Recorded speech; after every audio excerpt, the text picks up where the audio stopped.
Hi, I'm Lisa Bennett, the Communications Director for the Conferences for Women, and I am so excited to be with the three of you, amazing women, for a conversation today. You are the winners of this year's Target Storytellers Contest. Laisha Ward introduced your stories earlier today. We selected you from a pool of amazing women who are making a positive impact in their community. And it is a delight to be able to be with you now to hear from you directly. So we have Elisa Garza, and give a little wave, Judy Reed, and Nakenya Wilson. Thank you so much and congratulations. Delighted to be with you and delighted for your inspiration. So we wanted to jump in and just talk a little bit to hear more about kind of what's behind your story. And, thinking about what Laisha Ward said this morning, that boy, has this been a year. And yet, where there's crisis, there's opportunity. Where there's despair, there's hope. Where there's struggle, there's growth.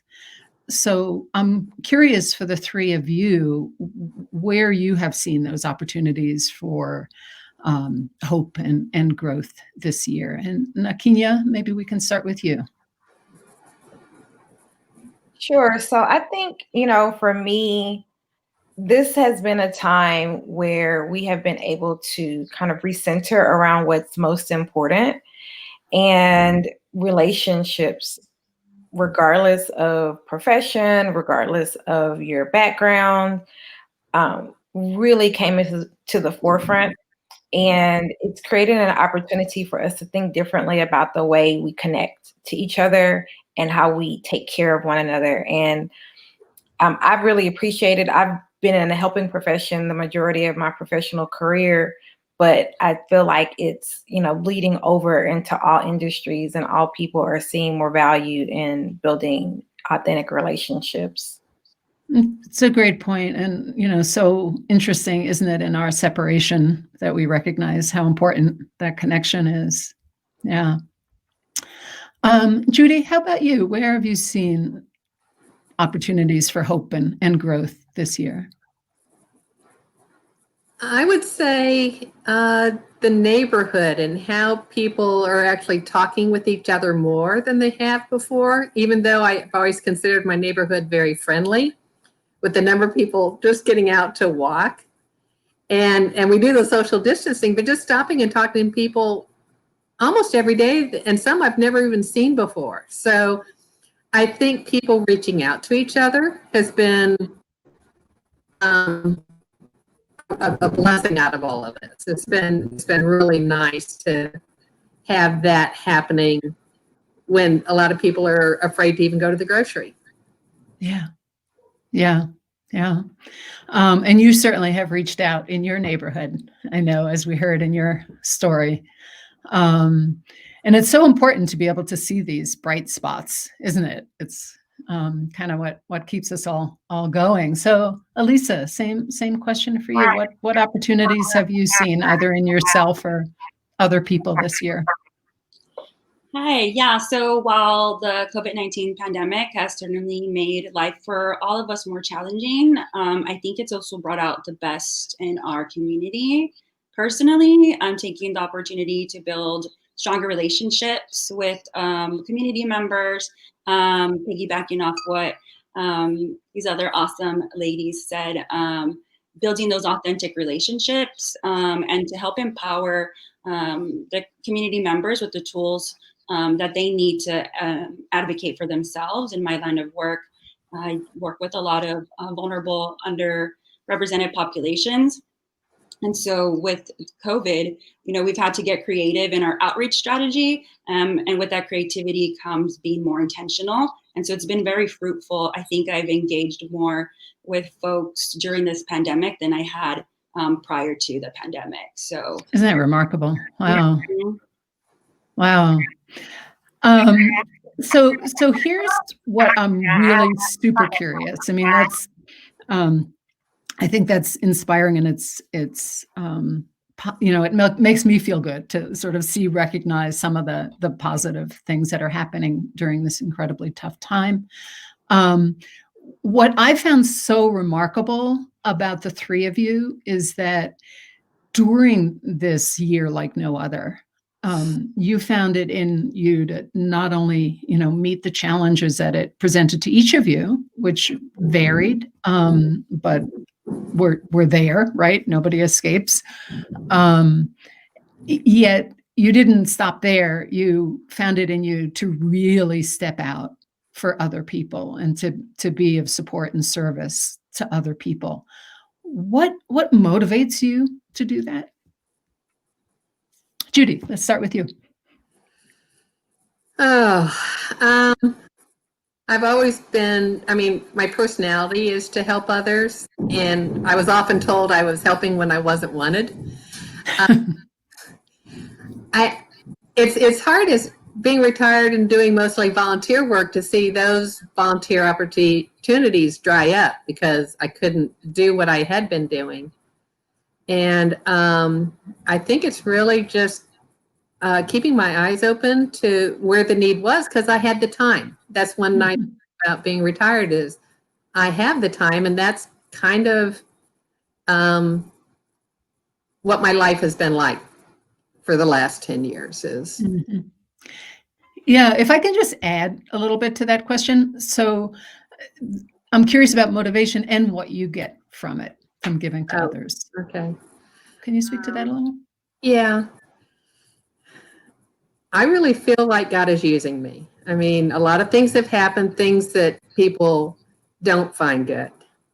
And yet it puts me in a whole different place than where I would have been if the bad things hadn't happened. So I think my motivation is that that God is using me in ways I would not have selected on my own or found myself doing. Mm-hmm.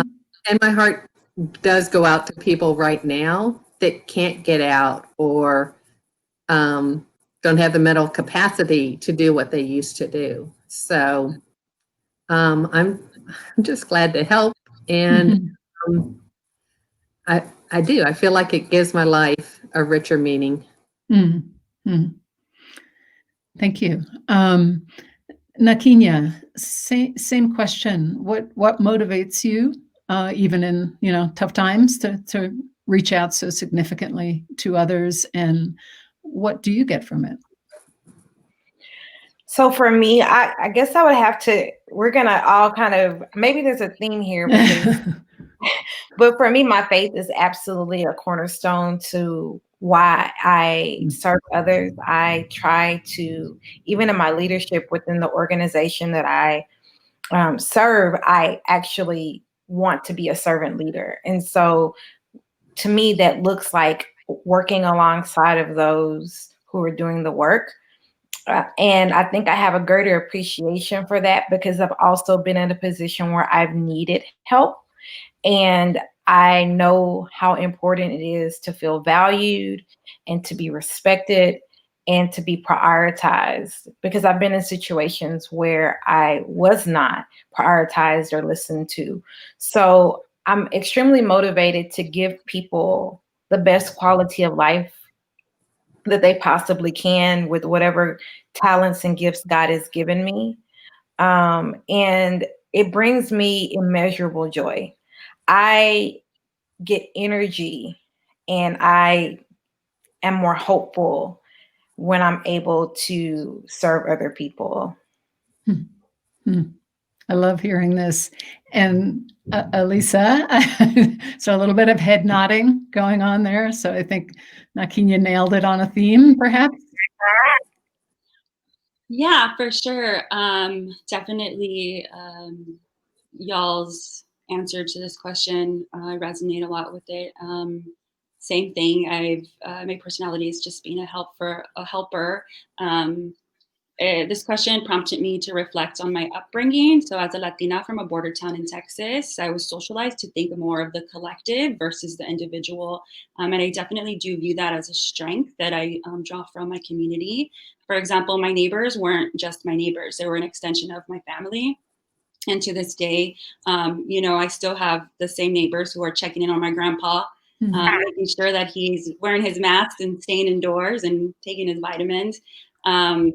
So that's kind of where I draw my inspiration. I think back to the cuentos or stories that I heard from my grandmother about the resiliency of my ancestors and everything that they had to do to fight for a more just society. And so I just try to channel that into the work that I do, because there's still a lot more work to do, especially right now during a pandemic where we all need to help amplify each other's voices.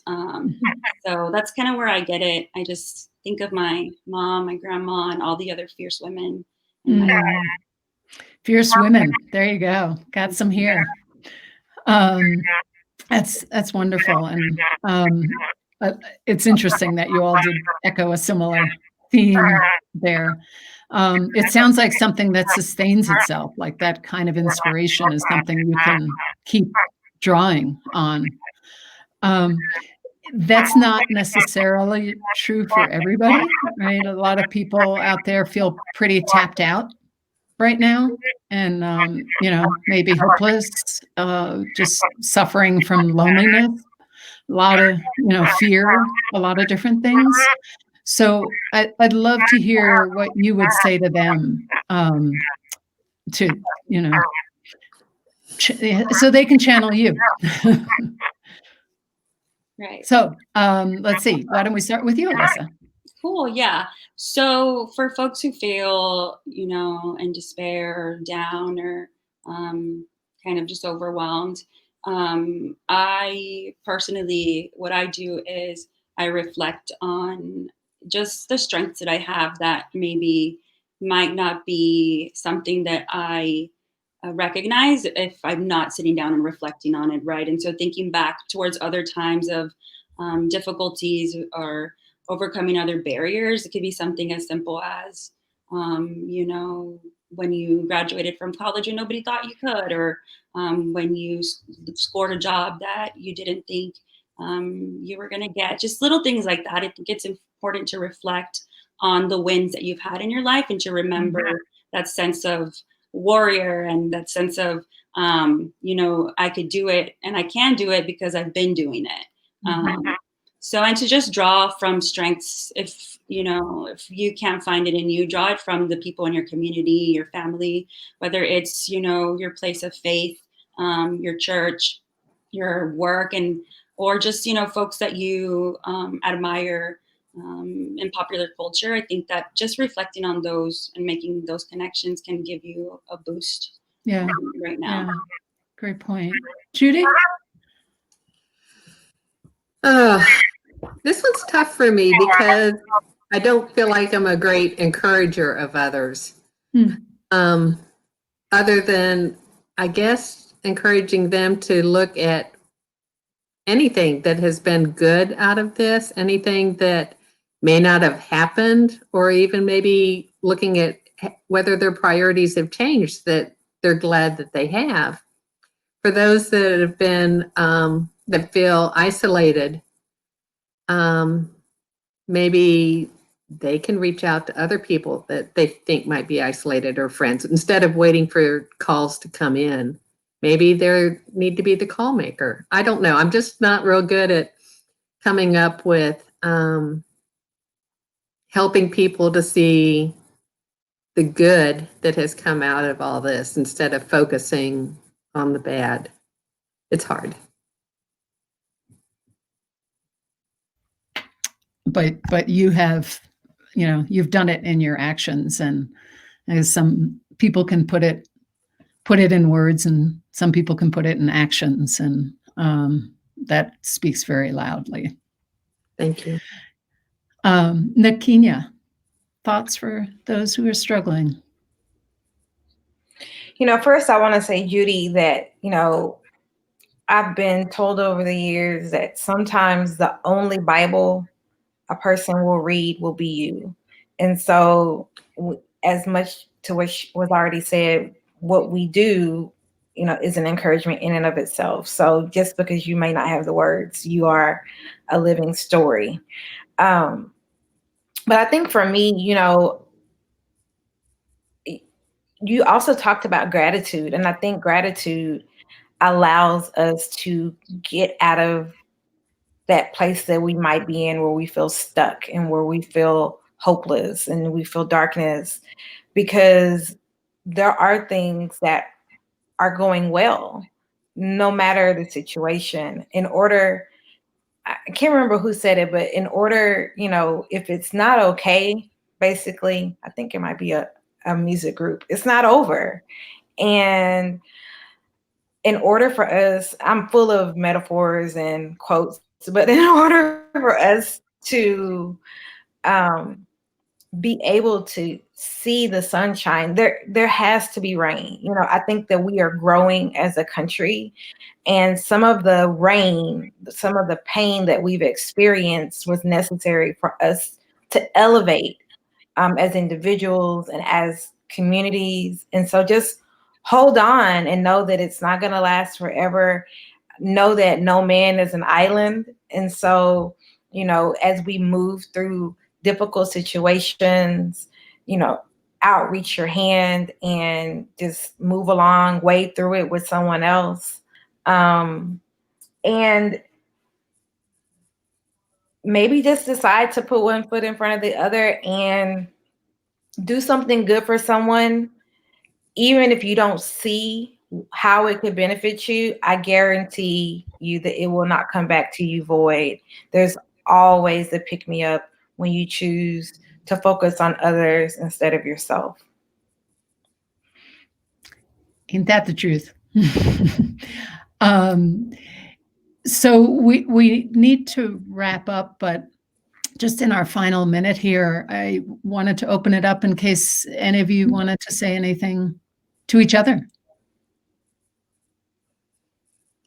I mean, you're kind of I'm putting you on the spot, but you're three amazing women who haven't met, but have inspired and made a real difference in different ways. And any questions for each other, or anything you're moved to share?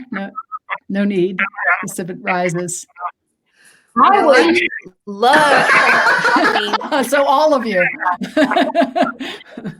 I'd love to have coffee with you beautiful ladies once we are back to normal. I just imagine it would be a powerhouse coffee session.